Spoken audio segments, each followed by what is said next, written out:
Këngëtari dhe një nga figurat më të dashurat e ekranit shqiptar, Louis Ailey, ka tërhequr sërish vëmendjen e ndjekësve pasi ka publikuar një foto nga prapaskenat e emisionit Big Brother VIP.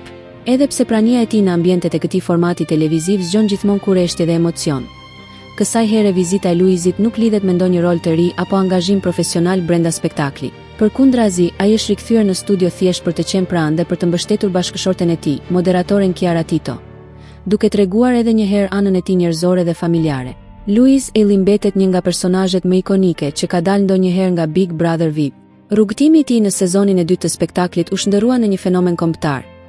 Nga strategjia e zgjuar e lojës te humori i veçantë, qëndrueshmëria emocionale dhe aftësia për të fituar zemrat e publikut. Ai nuk ishte thjesht një banor, por një protagonist absolut që dominoi ekranin dhe krijoi një lidhje të fortë me audiencën, duke u shpërblyer në fund me fitoren e madhe të sezonit. Vetëm pak ditë më parë, Louis ishte sërish kryefjale e mediave roz, kur u shfaq në ekran duke prezantuar për disa minuta emisionin Fan Club Big Brother VIP.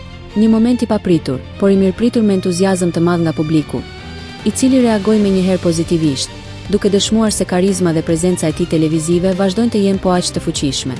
Sot, edhe pse nuk është pjesë aktive e formatit, Louis vazhdon të jetë i pranishëm në mënyrë simbolike, duke mbështetur Chiarën dhe duke treguar se përtej suksesit, famës dhe fitoreve, familja mbetet prioriteti i tij kryesor.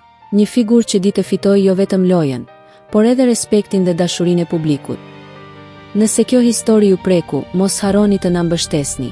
Abonohuni në faqen tonë për të mos humbur asnjë lajm. Lini një pëlqim nëse ju pëlqeu dhe shpërndajeni që ky mesazh të arrijë tek sa më shumë njerëz. Mbështetja juaj na jep forcë të vazhdojmë të sjellim për ju lajmet më të sakta dhe më të ndjera.